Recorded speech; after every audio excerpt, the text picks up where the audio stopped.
अभी फिलहाल के लिए रोक लगाई है, 2 हफ्ते बाद है। देखिए, जो सुप्रीम कोर्ट ने फैसला किया उस पर, या सुप्रीम कोर्ट में जो विचाराधीन है उस पर हमें कुछ कहना नहीं है। लेकिन अनफॉर्चुनेटली अगर आप देखें तो कुछ पिटे हुए पॉलिटिकल प्लेयर जब जनादेश में पिटते हैं तो दंगों में, पंगों में जुट जाते हैं, और दंगों और पंगों के ज़रिए जो है वो समाज की पीस और प्रॉस्पेरिटी को हाईजैक करने की कोशिश करते हैं।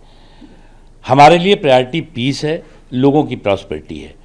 उनके लिए जो है वो पैनिक पैदा करना, भ्रम पैदा करना, भय पैदा करना, और उसके ज़रिए जो है वो समाज के माहौल को ख़राब करना, इसमें वो कभी सफल नहीं होंगे। एक चीज़। दूसरी चीज़ ये कि जो लोग इस तरह की एक के बाद एक भड़काऊ बातें कर रहे हैं, लोगों को प्रवोक करने वाली बातें कर रहे हैं, समाज में बिखराव और टकराव पैदा करने वाली बातें कर रहे हैं, वो जो कर रहे हैं वो उसी समाज का नुकसान सबसे ज़्यादा कर रहे हैं।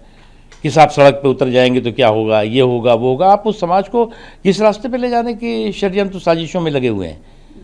इसलिए पीस समाज की भी प्रायोरिटी है, सरकार की भी प्रायोरिटी है, और पीस और प्रॉस्पेरिटी के ज़रिए ही हम इस तरह के पैनिक और इस तरह के पॉलिटिकल पाखंड को परास्त कर सकते हैं। जी सर, एक मौलाना है रजा खान, उन्होंने जो है पीएम को धृतराष्ट्र से कंपेयर किया और बोला अगर आप मुस्लिम को रोकोगे तो आपकी। देखो, ये सब भारत बैशिंग ब्रिगेड के साथी हैं, और भारत बैशिंग ब्रिगेड का जो ब्रदरहुड है वो इतनी बेहूदगी पर उतर आया है कि देश को कैसे बदनाम करो, देश के खिलाफ कैसे षड्यंत्र साजिशें करो, और ये आप बहुत ही वेल प्लान्ड कॉन्स्पिरेसी होती है।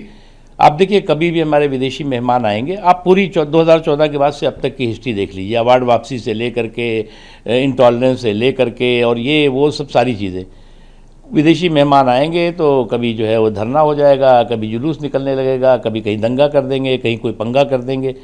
ये एक बहुत वेल प्लान्ड कॉन्स्पिरेसी है भारत को बदनाम करने की।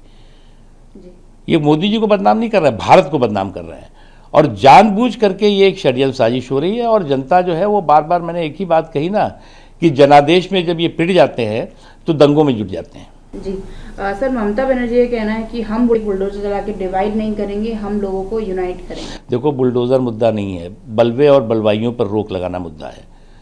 कुछ लोग जो है बुलडोज़र को मुद्दा बता रहे हैं। बुलडोज़र बिल्कुल ही इशू नहीं है, बलवे और बलवाइयों पर कंट्रोल का मुद्दा होना चाहिए। अब जो लोग बलवे और बलवाइयों को प्रश्रय देते रहे हैं, उनका संरक्षण करते रहे हैं, उनको सहयोग करते रहे हैं, वो कभी इस तरह की चीज़ों को रोकने में इंटरेस्ट लेंगे नहीं। जी सर, आखिरी सवाल, प्रशांत किशोर जो है कांग्रेस ज्वाइन, ऐसा रिपोर्ट से पता चला है। कौन किशोर? प्रशांत किशोर जो